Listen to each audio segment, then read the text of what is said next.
Hello and welcome everybody to Wealth is a Team Sport Live. This is a podcast that I created as part of my book writing, speaking, business venture. And, I just think one of the most valuable gifts that you can give yourself is peace of mind by learning from other people. And when I was writing my book, I really felt like, you know, wealth is a team sport, life is a team sport, because you don't think about the things that you've done and you've done well. There's always been those people that have been helping you out directly and indirectly. And I just think, life is hard enough. So let's try to learn from other people. And so I've created this podcast and I'm interviewing people who are experts in their bubbles because I love learning about different things and what's happening. And then I kind of close the loop back to finance because like it or not, money is part of all of our lives. Hopefully it's not the focus, but it is a part there. So I like to garner some pearls of wisdom from my guests as we go through. So today we're going to be talking with one of my favorite people that I met as I was on my speaking journey. He is way ahead of me on that. He's awesome. You're going to really enjoy him today. But for those of you who are new to the show, I just want to say welcome. And for those of you who are brand new, I'm Tara Nolan, and I'm known as the advisor who helps you achieve and retain the lifestyle that you want. And you're just people probably interested in going, hey, yeah, I'd like to do things a little better. I know what I know and wonder what else is out there. So, success in my business starts with relationships. And trust is like the key ingredient of any good relationship. And sharing knowledge and stories is kind of one of the starting points of trust. You can't just go, hey, trust me.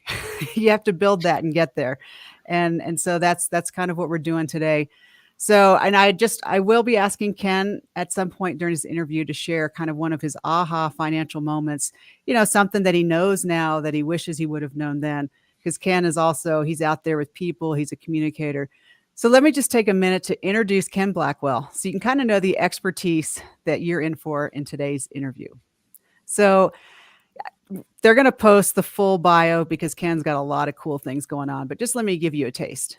Ken brings over 23 years of experience as a certified coach and trainer to his signature practice of recruiting accidental leaders and dysfunctional teams. He's a pioneer in the 360-degree feedback process. Ken has coached hundreds of senior executives in bridging those performance gaps so they can create long-term success for themselves and for their organizations. Ken continues to be part of the leading edge of personal and professional development profession. He is one of the few consultants worldwide to be certified in conversational intelligence. We're going to definitely dig into that. It's a revolutionary method that leverages the power of neuroscience to elevate performance and create lasting change for individuals, teams, and entire organizations. So welcome, Ken. Thank you, Tara. Thank you for having me on the podcast today. And I'll make one small correction. I rescue accidental leaders rather than recruit them. Organizations are doing a well enough job of that on their own. But once they're there, then they need some help sometimes. So minor detail. And many people ask, so my goodness, what is an accidental leader anyway? And many times folks get involved, they get busy with a particular job, don't necessarily think about their future, and this relates to finance as well, as you know, and suddenly one day realize, they look around and are like, hey, I'm in charge here. Oh my, right? All these people report to me, oh my God, how did I get here, right? Or sometimes, particularly with the turnover that exists in today's organizations. I had one client who was getting ready for a move, step up. His boss was going to retire. And then in the same moment, his boss's boss decided to take a position elsewhere, and he found himself jumped 2 levels above where he was previously. Oh, wow. And was just really at sea. So what do we do then, right? How do we pull things back together? So for those folks who find themselves in a leadership role and maybe didn't expect to be there, those accidental leaders, I am there to help kind of be that helping hand, be that life buoy to keep them afloat. So before we get into what you're doing now, can you just give us a little background? Because it's clear, like, you are a communicator. You teach others to communicate, you speak, you do all these things. How did that start? I have to thank the negative reinforcement of most of my elementary school teachers who repeatedly said that Kenny talks too much. in all of my report cards. And I just wish I could go back and revisit them now and just go, I'm making a living doing that. I am also, interestingly enough, an accidental leader. This was not what I set out to be. When you're a kid, you want to be an astronaut or a police officer, a fireman, right? What I went to school for was to learn to be a commercial photographer. Interesting. How on earth do you get from commercial photography to working with leaders and teams and doing this sort of work? I got a job in college. Was part of a martial arts class there, and one of the participants in the class actually was a staff member of the school. He said, "Hey, I have a job, and I think you actually might be good for it. But if you're interested, come talk to me." And all I heard was potential job, and immediately went. And I learned what I now know to be team building and how to be a facilitator. They had their outdoor experiential education department, and they ran ropes courses and canoe trips and rock climbing programs, and would take dorm floors that maybe weren't quite getting along and put them through the ropes course. So, the RA would bring their misfit group of folks down from their dorm, and we'd do all of the typical things that people now know about ropes courses and rock climbing. We do all of those things and then help create a bonding experience for them. And I just thought, well, that was a cool thing to do in college. And when I came back home to New Jersey, was working in commercial photography, discovered a company that was doing that similar work. And since I was freelancing in photography, I decided to start picking up some gigs there too, and started getting a lot of both. And you finally hit that point in your photography career anyway, of saying, all right, I'm going to spend a lot of money, tens of thousands of dollars on equipment and, gear up for a full studio, or get out. And my self-assessment was that I was a good but not great photographer, and there were a lot of other great ones in the neighborhood. And so I decided that, let me transfer to this other thing, which I actually liked better anyway. And so that turned out to be a prescient decision, because a few years later, digital hit and really wiped out, that profession in a pretty significant way. Really took a lot of people out because it just made it far more accessible to folks. So not the path that I thought I would be on. But, again, it's, as you're saying, right? It's the people that you meet. Someone saw potential in me. That guy, Kent Winchester, still remember his name at RIT in Rochester, New York, saw something in me and decided to reach out and see what would happen. And in a sense, that's really what's been driving me all these years too, is the ability to see potential in others and see if I can't help elevate them to greater heights, to do more with what they're doing. So I want to ask you a question, because what you said earlier about your elementary school teachers, I have those experiences. I remember I was blackballed from the honor society in high school because I wouldn't sell for one of our fundraising programs, and I had almost the highest grade in my class. And I lived out in the country, and I remember I had tried to sell something once, and my neighbor, she was very unpleasant and told me to never come back, and use some choice words. And I was like, okay, that's really interesting. And I've interviewed a few of the pilots that you actually know from our class, and there was a lot of that as well in their past about being told no. And I'm interested to know, as you deal with leaders, and yourself included, does being told no, what makes for some people that becomes a motivator, like, oh yeah, I'm going to show you, versus the people that don't overcome that? Well, either way, it's a motivator, right? Either it's a positive motivator or a negative motivator. And for some, it is a crushing experience. I have to say, for me, for many years, it was just that. Absolutely. I wasn't there in fifth grade going, all right, yes, iconoclast, I'm going to be the outsider. It was something that, I wasn't good enough. I wasn't right. There was something missing from me. And it really took until much later in life to realize, you know what, actually, here's where my gifts lie. And that sadly only comes from experiential learning. You have to do it and see it before you get there. But yeah, there is so much that happens to young folks in those impressionable years. School is really about conformity, right? I, It is driven from our industrial era mindset of right. creating compliant workers. Hmm. Um, that's not that's not our economy now. It's not what we need now, but that hasn't quite changed enough, I don't think. But yeah, if you didn't fit the mold, yeah, you suffer the consequences of that. So, for a lot of times, it was a very negative motivator for me, and only now, kind of in hindsight, does it fuel me and kind of be the afterburner of like, oh, if they could see me now. My favorite one, I can just remember in sixth grade, my teacher would get so mad because I didn't read directions. And he's like, "You're going to struggle in life because you don't read directions." And every time that happens, I still chuckle. I'm like, yep, here I go again. I still remember in fourth grade, we were given a quiz, and we were told to read all of the instructions first. Hmm. Very, very clear instructions. And some of it was some simple math problems, but some of it was, like look under your chair, jump up and down 3 times, just do some sort of crazy things. And all of us were doing all this except for, two really smart women, little girls in the class who were just sitting there at their desks. Like, what is wrong with them? We're all doing this kind of wild, crazy stuff. Oh, this is fun. The last instruction, last thing of the quiz was do none of the above. So all of us are like, oh man, it was like on the back page. We didn't read it, like, Right, right. teacher got us, tricked us That's into this. awesome. But yeah, still remember that. So I'm really wanting to jump in and talk about your 360-degree feedback because in my military role in the Air Force Reserve, I actually just did a program at the Center for Creative Leadership where we used that feedback process.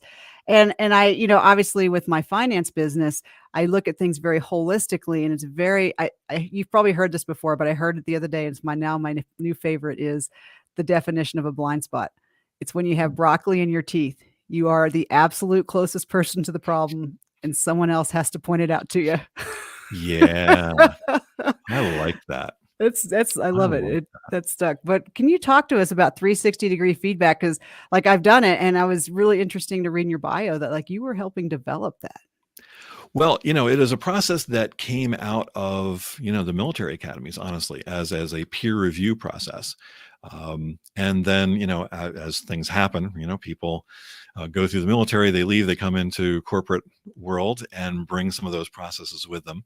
And so that was starting to happen in the 80s and then early 90s and starting to transform as technology was coming on board. So, my bit of that was really helping bring it out of the interview paper and pencil land into the computer based land of Hmm. doing those surveys, making them far more accessible. They were unfortunately, it's a process that was held just for senior executives because it was so labor intensive and so expensive. Right. But in the early 90s, we were able to bring that to computers, first on little 3.5-inch floppies Right. I that we're remember sending those. out to everybody, but being able to collect feedback much more effectively and easily, efficiently, helped lower the cost, and developing the process around that to be able to just not only collect that data, but help people understand how to use it. And so there weren't many of us doing it back in the early 90s when I first got started into this world of consulting that I'm in now. But being able to help folks see that holistic picture around them. 360 comes from that idea of if you position yourself on an org chart, you're getting feedback from up above, from your peers, and from your direct reports down below, right? So all Give around you. us give us a good example though. I think you kind of Mm. glossed over that about how to use it because people are always a little skeptical about feedback because it's always the grumblers who are happy to give Mhm. feedback and Sure, and yeah. how do you sort through. I think I remember I had one boss that said in all the smoke there's a little bit of fire somewhere, so you want to investigate. But I'm sure you have a great Yeah. example. Yeah. So if the person exists in a culture where there's appropriate feedback, right, and then they're getting that, many times the data that they get from a 360 is just confirming, doesn't really tell them a ton new.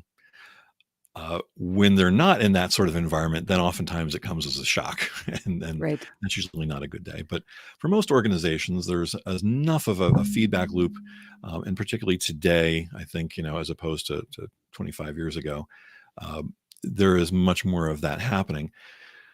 So yeah, weeding through all that, because 360s, while they have numeric scores, while there is printed out comments, are not objective instruments. They are um, collections of subjective perceptions of those around you. So being able to see it from that perspective and almost kind of pull back a bit and take it all in and look for, where are there themes, patterns, trends in all of that feedback. Many times you know what your issues are, you know some of your blind spots. Occasionally there is the, oh, by the way, between your molar and bicuspid, there's a bit of broccoli, right? Yeah. Uh, that you, oh, gosh, I didn't think about that. But it is a snapshot, right, of what people perceive you to be, whether that's a good thing, a middle thing, bad thing. It is a perception. And as we say with folks, perception is reality.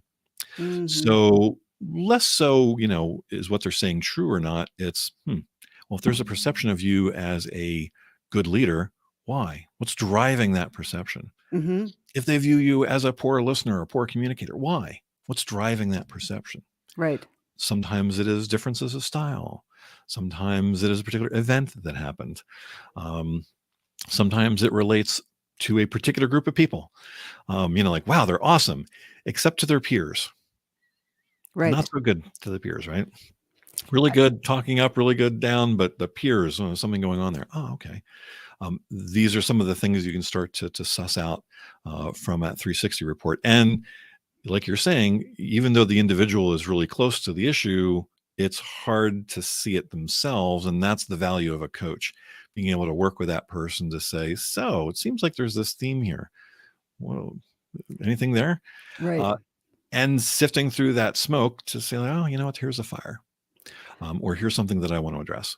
So we're talking about feedback, and it just brings me back to, I met you doing heroic public speaking. And one of the things that resonated with me in that program was we were taught how to give feedback. But my interest is, Ken, is you, before you even took the program, you're already so accomplished. You're a speaker. And I think I'm guessing it speaks to kind of part of your process that you're always in this process of self-improvement. But, what drove you to take that class and get involved in that? I guess at the highest point of this, or the most aspirational part of it, it was to get better, to improve myself. I've been in front of groups speaking in training settings for 25 some years, Right. and so there's some skill that comes with that. There's always some more polish that you can have. There's always another level. There's Mhm. always a deeper place you can go. And to seek out people who are really experts in that, who can help you with different aspects to maybe highlight some blind spots of your own.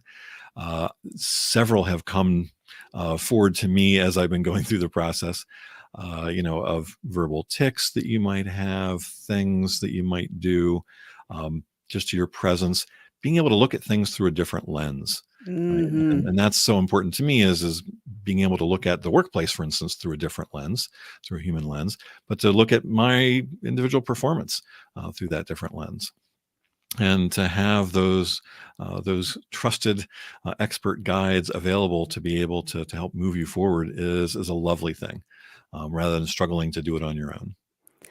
I would echo all of that, and especially what you were saying just about just the chance to meet so many other people that are experts in their own journeys that are so different from you, but we all have this connection where we're trying to be better and communicate better, and that was, like, one of the gifts of the program for sure. S And underlying all of that for a purpose, right? As we say at HBS, right, to change the world one speech at a time, right, to one talk at a time. Right. It's not to aggrandize ourselves. It's not to hear ourselves talk. It's to have an impact in the world and to make a positive difference. And that is a drive that you can share with lots of people. And yeah, seeing their shared experience, seeing things that are slightly different than yours, helps reflect back on your own journey, your own process, and where you're going, to be able to make some changes, some adjustments, learnings that other folks have to go, oh yeah, you know what, I can borrow that.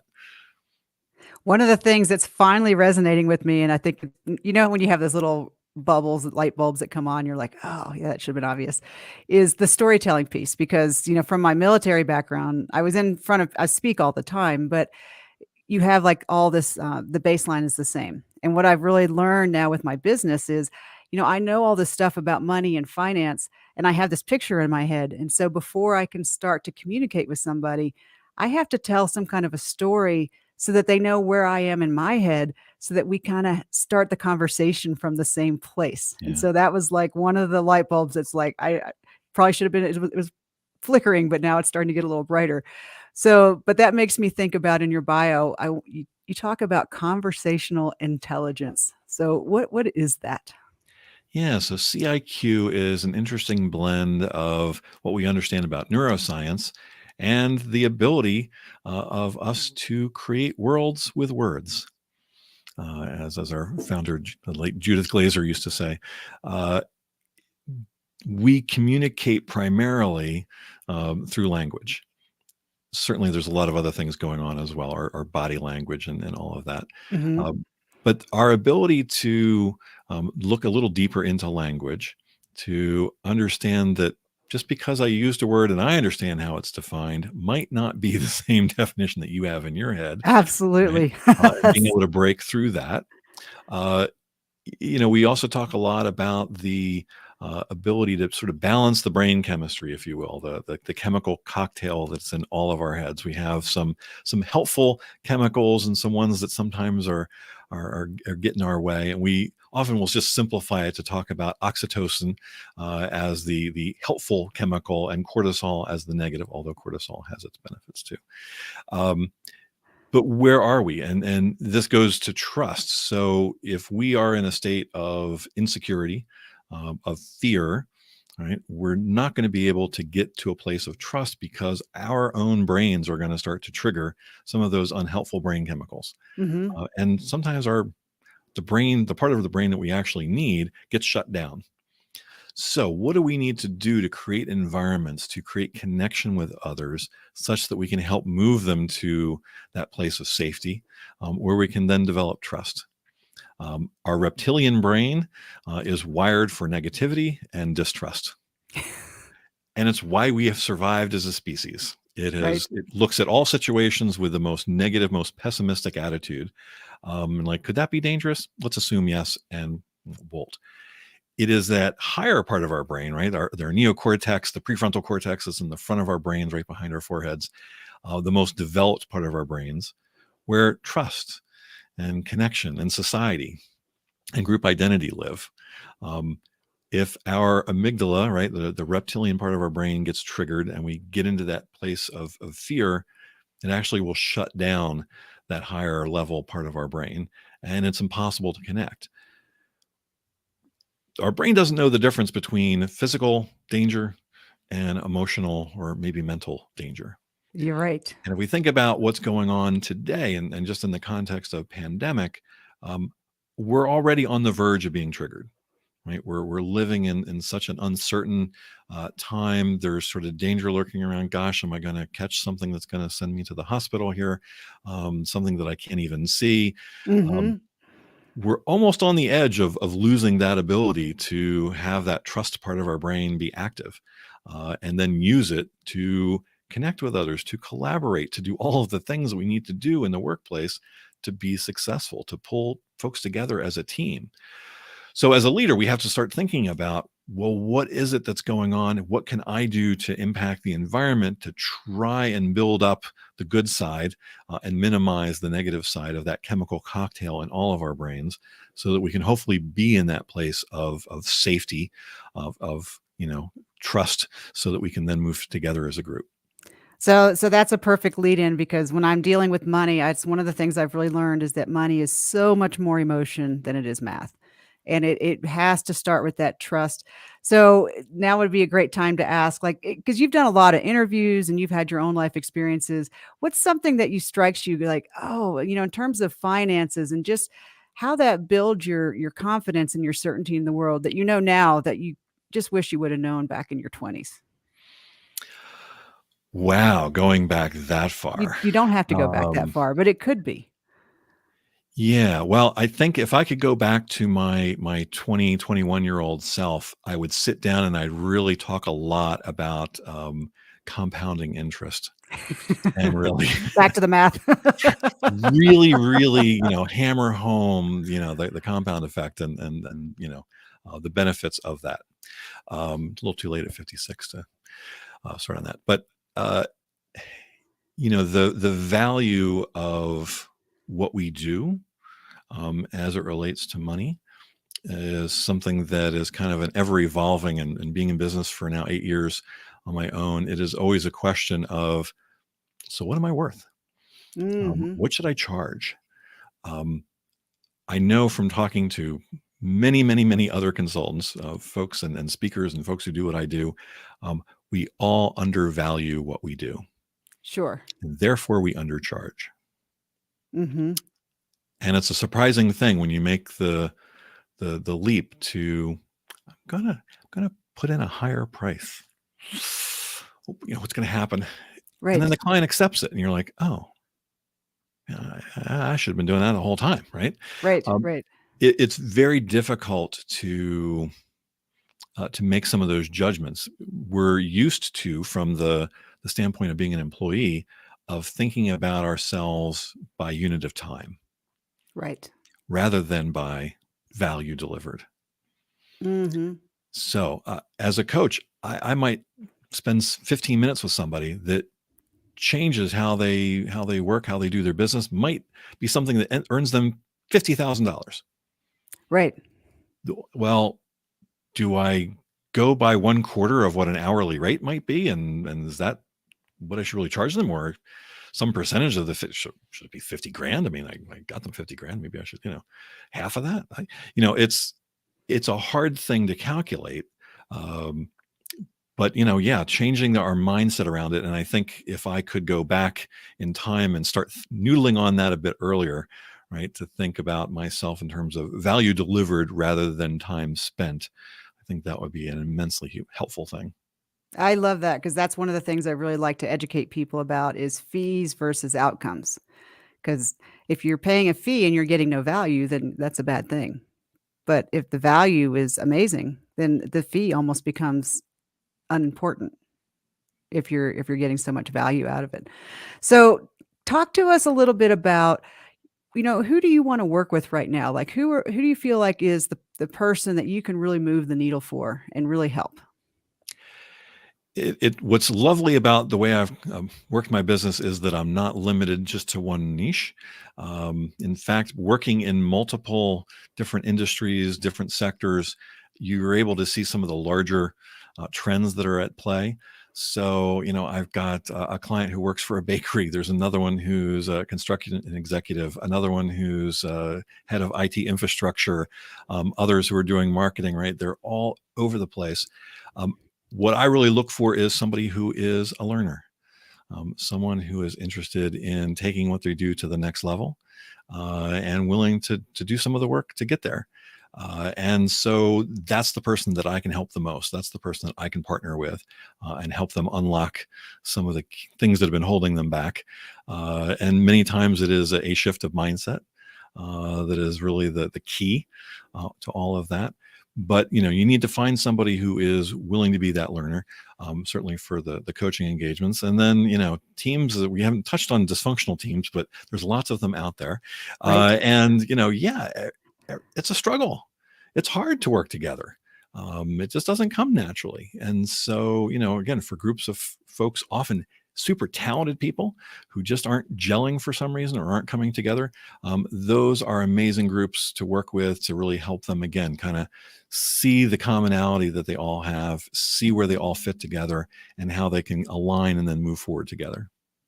So I'm just gonna have to ask you, I remember years ago, I was working on, my master's degree, and I took a program with the guy that I realize now was kind of doing at least the precursors of what you do, and he said the challenge was when he was hired, and it really turned out that the guy that hired him was the problem. Yes.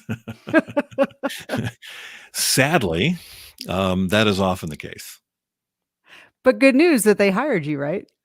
Well, yes, and then what ends up happening is you often help that person learn how to manage up in a way Okay. that provides that person some, in a sense, kind of coaching in a way. And sometimes you can reach them in a way that they didn't expect. But many times there are senior leaders who don't need any help, but their people do. Right. And what you find out is, in fact, yeah, they could probably use some help too. That's wonderful. So, Ken, how do people reach out and get a hold of you if they are interested in exploring a relationship with you? So, well, the best way is to you can over to my website and connect with me through there. It's inclaritas.com. So INKLARITAS.com, which is scrolling right below us right now.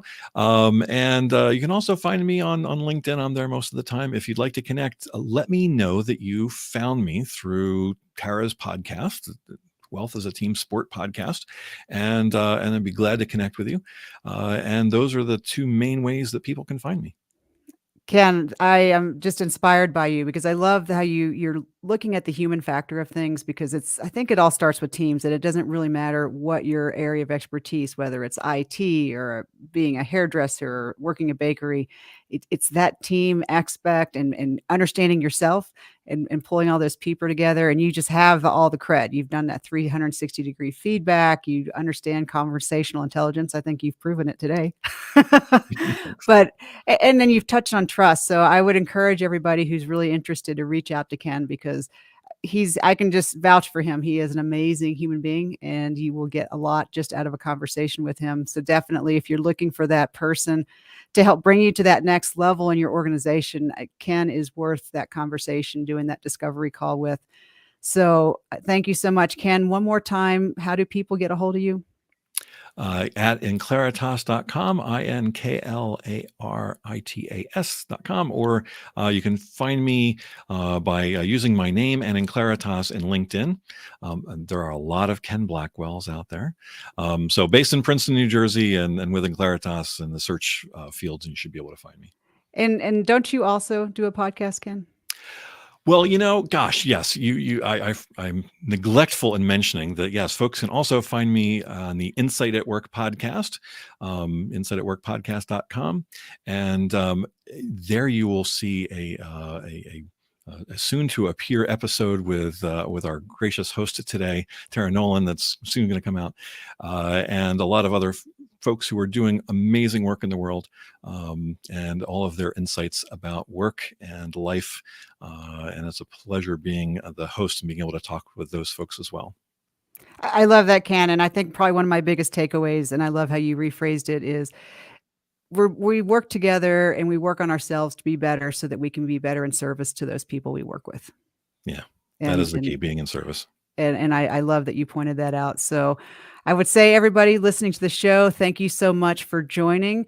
For those of you who have been listening to the podcast, my book is now available, Money Moves, on Amazon and Barnes & Noble and any other place that books are stored. So please reach out and grab a copy of that. And I look forward to talking with you with our next amazing host very soon. Have a wonderful day.